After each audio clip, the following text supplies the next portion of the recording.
Колумбию почему-то редко ставят рядом с главными древними загадками мира. Когда говорят о Южной Америке, почти всегда вспоминают Перу, Мачу-Пикчу, инков, огромные каменные стены, линии Назка, храмы, террасы. Все это давно стало частью большой исторической витрины. Потом вспоминают Мексику. Майя, ацтеки, Теотиуакан, Чичен-Ица, пирамиды, календари, города, которые выглядят так, будто их строили не просто ради жизни, а ради разговора с небом. А Колумбия обычно остается где-то сбоку. В массовом представлении это кофе, джунгли, Карибское побережье, музыка, красивые города и тяжелая тень криминальной истории, которая слишком долго закрывала собой все остальное. Но чем больше смотришь на Колумбию именно как на древнюю землю, тем страннее становится это молчание. Потому что здесь есть золотые фигурки, которые официально называют рыбами и насекомыми, хотя их форма слишком подозрительно напоминает летательные аппараты. Здесь есть город, спрятанный в джунглях, который старше Мачу-Пикчу, и который испанцы со всеми их картами, хрониками и жаждой золота так и не сделали частью своей большой колониальной картины. Здесь есть каменные статуи исчезнувшей культуры, у которой нет даже собственного имени, но есть сотни каменных лиц, смотрящих на нас из мира, который мы больше не умеем читать. Здесь есть поле камней, которое для туриста может выглядеть как странный культ плодородия, но для астронома становится возможным древним прибором для наблюдения за небом. И здесь есть один очень спорный черный диск, вокруг которого невозможно говорить спокойно, потому что либо его неправильно поняли, либо он показывает то, чему там просто неоткуда было взяться. Сегодня мы не будем делать вид, что у нас есть ответы на все. Наоборот, мы разберем Колумбию как страну, где прошлое оставило не ответы, а следы. И самое интересное здесь даже не в том, что каждый из этих объектов странный сам по себе. Самое интересное в другом. Все они будто говорят одно и то же. Древняя история Южной Америки была намного сложнее, чем удобная схема из учебника. И чем дальше мы будем идти, тем сильнее будет ощущение, что Колумбия — это не второстепенная глава после Перу и Мексики, а отдельная, недочитанная книга. Причем книга, в которой часть страниц вырвали, часть спрятали в джунглях, а часть оставили в камне и золоте, без перевода, без объяснений и без подписи автора. Начнем с предмета, который я лично не стал бы подавать как стопроцентное доказательство невозможного. И вот почему. Есть находки, у которых все понятно. Кто нашел, где нашли, в каком слое лежало, как датировали, какие есть параллели, где опубликованы исследования. А есть предметы, которые появляются как будто из тумана. Частные коллекции, спорное происхождение, неидеальная история, слишком громкие заявления и слишком мало официальной проверки. Обычно с такими вещами надо быть осторожным. Но иногда даже спорный предмет становится интересным не потому, что он все доказал, а потому, что он задает слишком неудобный вопрос. Так работает так называемый диск Тукумы. Это черный каменный диск, который связывают с Колумбией и районом Антиокии. Его обычно описывают как предмет из очень твердой породы – лидита. Вокруг него много разговоров, много сомнений и, честно говоря, много поводов для осторожности.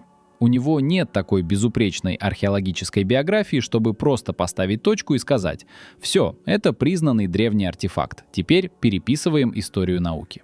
Нет, так говорить нельзя, но и просто отмахнуться от него тоже сложно, потому что на диске изображена странная последовательность, которую многие интерпретируют как развитие жизни. Мужское и женское начало, клетки, эмбриональные формы, стадии роста, центральная композиция, похожая на завершение процесса рождения. Если смотреть на это как на абстрактный орнамент, можно сказать: древний мастер создал символическую схему жизни, рождения, плодородия и перехода. Это нормальное объяснение. Но если смотреть внимательнее, возникает другое ощущение. Изображения слишком сильно напоминают то, что современный человек связывает с эмбриологией. И вот здесь начинается нервная часть истории. Потому что сперматозоиды человек увидел только после появления микроскопа, а нормальное научное понимание эмбрионального развития формировалось гораздо позже, до Колумбовой эпохи. И если на диске действительно изображено то, что видят его сторонники, тогда вопрос становится неприятным. Откуда такие знания? Но если это не эмбриология, а символический язык, тогда вопрос тоже остается. Почему этот символический язык так странно совпадает с тем, что мы сегодня читаем как биологические стадии? Скептик здесь совершенно справедливо скажет: люди часто видят знакомые формы там, где их может и не быть. Мы умеем находить лица в камнях, животных в облаках и современные смыслы в древних символах. И да, это правда. Но именно поэтому диск Тукумы я бы не ставил как железное доказательство. Я бы поставил его иначе, как первый предупреждающий знак.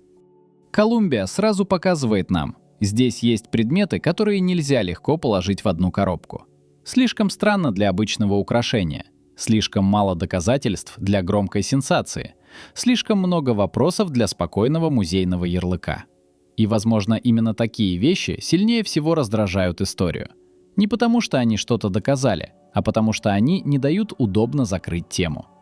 Но если диск можно списать на спорное происхождение, на символику, на ошибки интерпретации, то следующий объект отодвинуть в сторону сложнее, потому что его форма не просто похожа на что-то современное, она работает. В культуре кимбая, одной из доколумбовых культур Колумбии, сохранились маленькие золотые фигурки. Официально их обычно называют стилизованными рыбами, птицами или насекомыми, и на первый взгляд в этом нет ничего странного. Древние мастера не обязаны были изображать животных, как в учебнике биологии. Птица могла быть знаком неба, рыба — знаком воды, насекомое — знаком превращения или жизни. Символы часто выглядят иначе, чем реальный объект, но некоторые золотые фигурки кимбая имеют форму, от которой трудно отделаться. Вытянутое тело, похожее на фюзеляж. Крылья, которые не очень похожи на живые крылья птицы. Задний вертикальный элемент, который выглядит как стабилизатор. Четкая симметрия. Форма, которую инженер считал бы не животной, а аэродинамической. И вот здесь начинаются споры, которые продолжаются до сих пор. Одни говорят, это просто стилизованные рыбы или насекомые. Все остальное — фантазии людей, которые хотят видеть древние самолеты там, где их не было. Другие отвечают, хорошо, пусть это рыба, но почему у нее такой хвостовой стабилизатор? Почему форма в увеличенной модели способна лететь? Почему похожие фигурки повторяются, а не являются единственной случайной ошибкой мастера? В конце 20 века энтузиасты и авиамоделисты действительно делали увеличенные модели подобных фигурок, и часть этих моделей показывала устойчивый полет. Можно сказать, ну и что, если увеличить любую удачную форму, добавить двигатель и правильно сбалансировать, что-то может полететь. Это тоже аргумент, но проблема в том, что здесь слишком много совпадений собирается в одну точку. Золото. Древняя культура без письменного объяснения. Форма, которую официально называют животной. Экспериментальная модель, которая летит. И полное отсутствие текста, который мог бы сказать нам. Мастер действительно изображал рыбу, духа, птицу, насекомое, мифологическое существо или что-то, что мы вообще не понимаем. Лично мне в этой истории интереснее не версия «древние колумбийцы строили самолеты». Это слишком громко, и если сказать так прямо, мы сами превратим сильную тему в дешевую фантазию. Интереснее другое. Почему мы так быстро решаем, что древний человек мог изображать только то, что нам удобно? Если форма похожа на животное, хорошо, принимаем. Если форма похожа на технический объект, сразу закрываем разговор. Но ведь древний мастер не спрашивал у нас разрешения, как его предмет будет выглядеть через 1000 лет. Он мог изображать миф. Он мог изображать духа, он мог изображать идею полета. Он мог создавать форму, смысл которой потерян. И именно потеря смысла здесь страшнее любой фантастики. Потому что золотая фигурка осталась, а язык, который объяснял ее, исчез. И теперь мы стоим перед маленьким предметом размером с ладонь и спорим не только о нем, а о собственных границах. Что мы готовы признать сложным, а что нам проще назвать рыбой и убрать в витрину. Но Колумбия хранит не только предметы, которые помещаются в ладони. Иногда загадка там занимает целую гору. В Сьерра-Невада-де-Санта-Марта среди зеленых склонов и плотных джунглей находится Сьюдад-Пердида, потерянный город. Само название звучит так, будто его придумали для приключенческого фильма, но город настоящий. Каменные террасы, лестницы, круглое основание жилищ, дорожки, площадки, системы, встроенные в рельеф, словно люди не просто поселились в горах, а научились с ними договариваться. И самое важное, этот город старше Мачу-Пикчу. А Мачу-Пикчу, напомню, для массового зрителя давно стал главным образом потерянного города Южной Америки. Но в Колумбии есть место, которое появилось раньше, спряталось глубже и до сих пор не стало таким же мировым символом. Почему? Возможно, потому что Сьюдад-Пердида не так удобно для красивой легенды. Ее не так просто подать, как открыточную сказку. Она не лежит на гладкой туристической витрине. К ней надо идти через джунгли, через влажный воздух, через горы, через территорию, где древнее и живое до сих пор переплетено. И вот это важно. Потерянный город не был просто забытым набором камней. Он был частью территории, которую местные народы воспринимают не как объект культурного наследия, а как живое пространство. Для туриста это маршрут, для археолога — город Тайронов, для государства — наследие. А для народа Коги, потомков древних жителей этих гор, это часть мира, которую нельзя просто вскрывать, фотографировать и превращать в красивую историю для чужих глаз. Коги вообще делают эту тему намного глубже. Они называют себя старшими братьями, а современный внешний мир — младшими братьями. Для них горы, реки, снег, леса и земля — не ресурсы, не декорации и не территория для эксплуатации. Это живое тело. И если младшие братья вырубают леса, бурят горы, загрязняют реки, нарушают баланс, то болеет не просто природа, болеет весь мир. Можно улыбнуться и сказать «древняя мифология». Но, честно, в 21 веке, после всех разговоров об экологии, климате, исчезающих ледниках и разрушенных ландшафтах, уже сложно смотреть на такие слова сверху вниз. Коги говорили о связности мира не языком научных графиков, а языком своей традиции. Но смысл там очень современный. Все связано. Если разрушить одно, откликнется другое. Если тронуть гору, изменится вода. Если исчезнет снег, изменится река. Если исчезнет река, изменится жизнь внизу. И теперь представьте, как это звучит рядом с потерянным городом. Город, который для внешнего мира стал открытием, и народ, для которого он никогда не был просто потерянной декорацией. Вот здесь Колумбия особенно сильна. Она не дает нам смотреть на прошлое только как на мертвый музей. Она заставляет спросить, а что если часть древнего мира не исчезла полностью? Что если она осталась не в золоте и камне, а в людях, которые все еще помнят, как надо говорить с землей? И если тебе интересны такие истории, где прошлое не укладывается в школьную схему и не превращается в скучную экскурсию, подпишись на канал. Мы уже разбирали Перу, Сибирь, Алтай, Байкал, Антарктиду.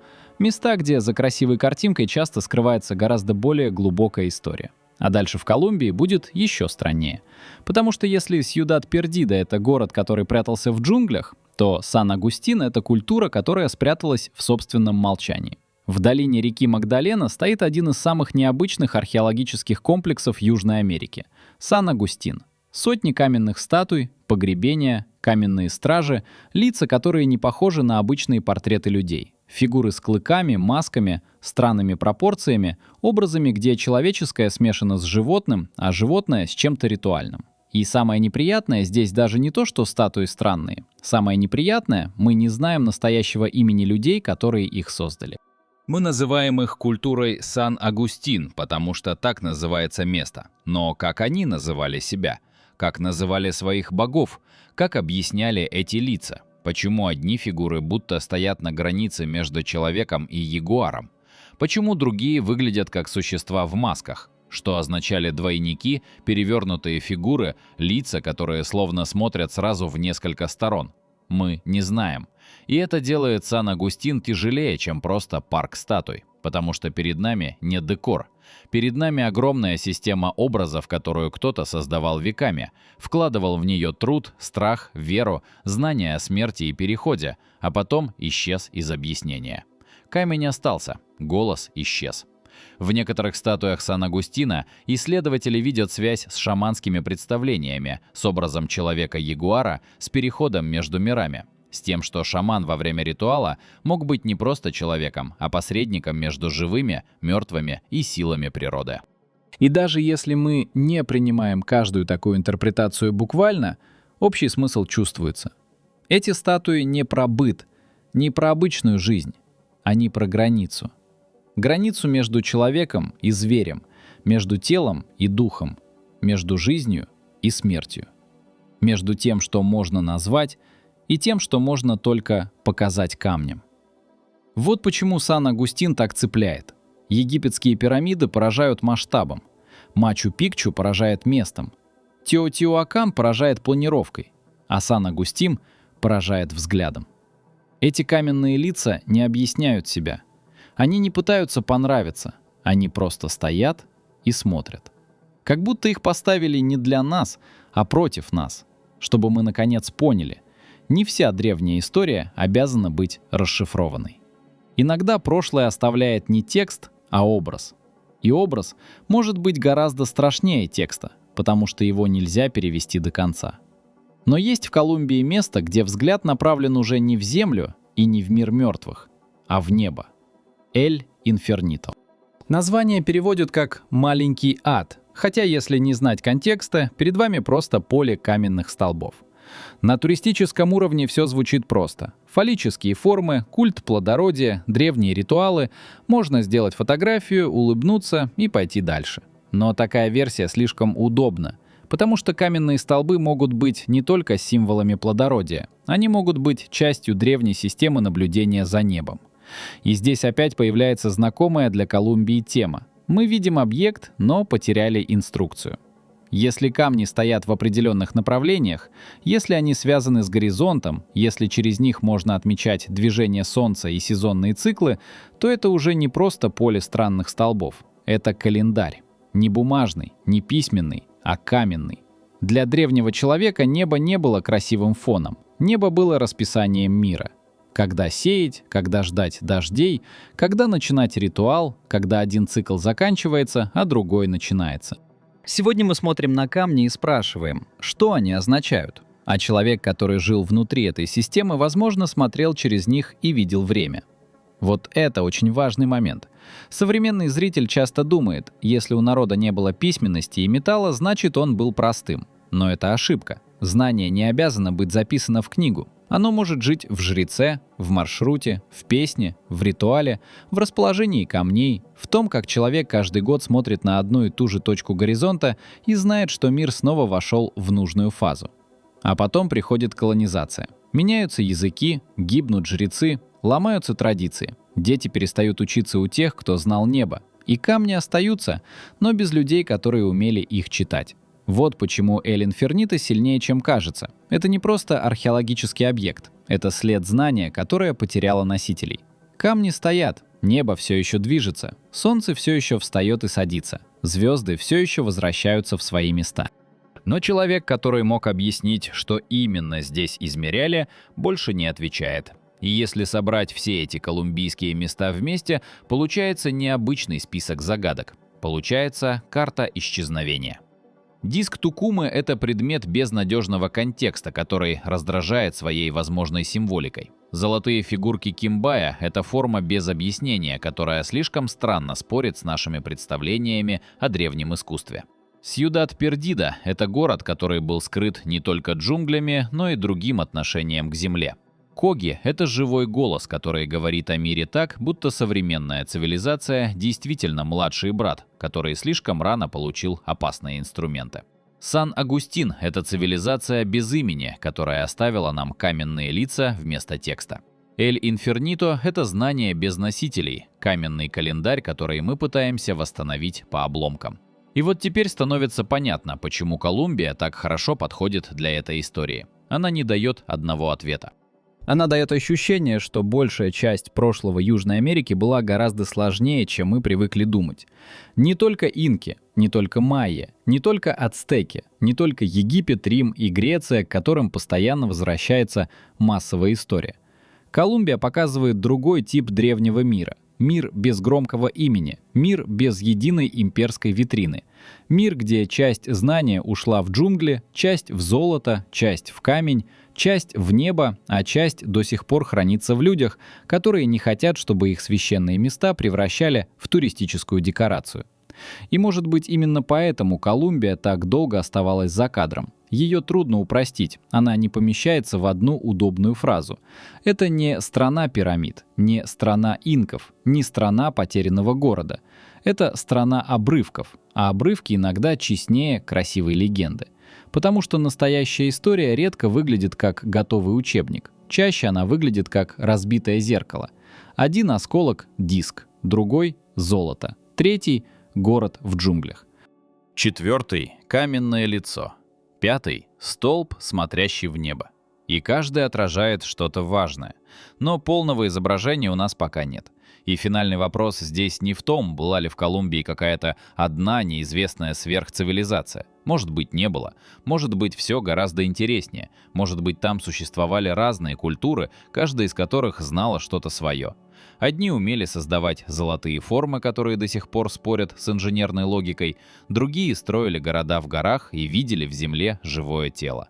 Третьи высекали в камне образы перехода между человеком и зверем. Четвертые ставили камни так, чтобы читать небо. А пятые оставили предмет, вокруг которого мы до сих пор спорим. Это ошибка, символ или след знания, которое не должно было сохраниться.